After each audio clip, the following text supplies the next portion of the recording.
வணக்கம். நான் உங்கள் விக்கி ப்ரோஸ். நமக்கு எண்கணி ஞானத்தையும் வேத ஜோதிட ஞானத்தையும் ஆன்மீக ஞானத்தை வழங்கிய அனைத்து குருமார்களுக்கும் நன்றி என்ற அதே வேளையில் இது ஒரு ஜோதிட விளக்க வீடியோ விருப்பம் உள்ளவர்கள் தொடர்ந்து பார்க்கலாம். நமது Vicky Bros Astrology YouTube, TikTok, Facebook மற்றும் இன்ஸ்டாகிராமை ஃபாலோ பண்ணியிருக்கக்கூடிய அனைத்து தோழிகளுக்கும் நமது நன்றிகள். ஒரு கேள்வி, அண்ணன், இஃப் 6ஆம் அதிபதி அந்த வீட்டுக்கு 12இல் மறைந்தால் he won't be able to do 6ஆம் பாவகம், ரைட்? 6ஆம் பாவகத்தை செய்ய முடியாது. 6ஆம் பாவகத்தினுடைய தன்மையை செய்ய முடியாது. will he then spoil the 5th house and if so how will be bad? Okay, என்ன கேட்குறீங்கன்னா, 6ஆம் அதிபதி அந்த வீட்டுக்கு 12ல் மறைஞ்சா 5ஆம் இடத்துல இருப்பார். இப்போ 5ஆம் வீட்டை கெடுப்பாரா? ஓகே, 5ஆம் வீடு எப்படி ஸ்பாயில் பண்ணுவார்? So how will bad it like affect relationship with kids? Okay, என்ன கேட்குறீங்க அப்படின்னா, 6ஆம் அதுலேயும் மிதுனம் அப்படின்னு கேட்குறீங்க. மிதுன லக்னத்துக்கு மிதுன லக்னத்துக்கு செவ்வாய் 5ஆம் இடத்துல இருந்தாரு அப்படின்னாக்கா இயல்பாகவே குழந்தை அமைப்புகளை ஒரு மாதிரி தாமதப்படுத்துவார். செவ்வாய் தசை வந்தால் ஒரு மாதிரியான பலன், செவ்வாய் தசை வரலன்னா ஒரு மாதிரியான பலன். சமீபத்தில் நான் மிதுன லக்னம், எனக்கு 5ஆம் இடத்துல செவ்வாய். ஆனால் அந்த செவ்வாய் என்ன பண்ணுவார்? லாபாதிபதியாக லாப வீட்டை தொடர்பு கொள்வார் மிதுன லக்னத்துக்கு. ஓகேங்களா?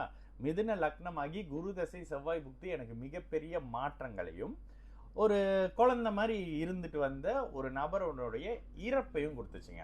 ஆனால் இது இப்படி தான் இருக்கணும்னு அவசியம் இல்லை. எனக்கு 5ஆம் இடத்துக்கு சனி செவ்வாயினுடைய தொடர்பு. ஓகேங்களா? இந்த 5ஆம் இடத்துக்கு சனி செவ்வாய் தொடர்புனால தான் எனக்கு இன்னும் தாமதமான அமைப்புகள்ல இந்த திருமண அமைப்புகள்லாம் இதனால தான் நடக்குது. சரிங்களா? ஆனால் அதே செவ்வாய் லாபாதிபதியாகி 11ஆம் வீட்டை தொடர்பு கொள்வார். அப்போ 11ஆம் வீட்டை தொடர்பு கொள்ளும் பொழுது அவர் தான் லாபத்தை கொடுக்கணும், அவர் தான் அதிர்ஷ்ட மாதிரியான அமைப்புகளை மறைமுகமாக கொடுக்கணும். என்னுடைய அந்த ஜாதகத்தில் பார்த்தீங்கன்னா கிட்டத்தட்ட மறைமுகமாக இந்த 2, 9, 11ஆம் அதிபதியினுடைய மகாதன யோக கனெக்ஷன் இருக்கும் என்னுடைய ஜாதகத்தில். ஆனால் எப்போ அது செயல்படும் அப்படின்னா சனி தசையில தான் செயல்படும். இப்போல்லாம் செயல்படாது. ஏன்னா சனி தான் பாக்கிய அதிபதி. அப்போ இப்போ நடக்கிற குரு தசை செவ்வாய் புக்தி ஒரு குழந்தை மாதிரி ஒருத்தரோட பழகிட்டு இருந்தவரை அவரை பாதிச்சது. எப்போ? என்னுடைய இந்த அமைப்புகளில். ஏன்னா அதே நேரத்தில் நான் ஹேர் டிரான்ஸ்பிளான்ட் பண்ணது அந்த செவ்வாயுடைய புக்தியில் தான். தற்செயலாகவே செவ்வாய் புக்தி வருது. சரி, பரவாயில்ல, இந்த நேரம் எப்படியும் ஹாஸ்பிட்டல் போகணும் அப்படின்றதால இப்படி பண்ணுவோமே. இதே 6ஆம் இடத்துல இருந்திருந்தால் நோயால் அவதிப்பட்டு அதை பண்ணிக்கிட்டு சர்ஜரி ரத்தம் ஆக்சிடென்ட்னு போயிருப்பேன். 5ஆம் இடத்துல இருந்ததுனால எண்ணங்களை மாற்றக்கூடிய அமைப்புகள்ல, எண்ணத்தை ஒரு மாதிரி புதுப்பிக்கக்கூடிய அமைப்புகள். ஆமாங்க, கொஞ்சம் முடிவு இப்படி இருக்கு, சரி இதை போய் டிரான்ஸ்பிளான்ட் பண்ணலாம் அப்படின்ற மாதிரியான முடிவை நானே எடுத்து அதே மாதிரியான ப்ரொசீஜர் தான், அதே மாதிரி ரத்தம், அதே மாதிரி இதுன்னு போட்டு பயங்காட்டிக்கிட்டு தான் இருந்தாங்க. ஆனாலும் அந்த காரக அமைப்பை கொடுத்து அதனால லாபத்தை கொடுத்தாரு.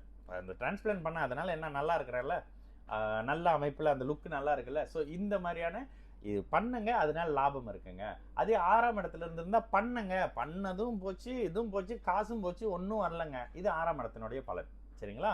இதுதாங்க டிஃப்ரெண்ட். அப்போ 6ஆம் பாவகத்தில் இருக்கும்பொழுது அவர் லாபாதிபதியாகவும் செயல்படணும். இயல்பாகவே அது சுக்கிரனுடைய வீடு.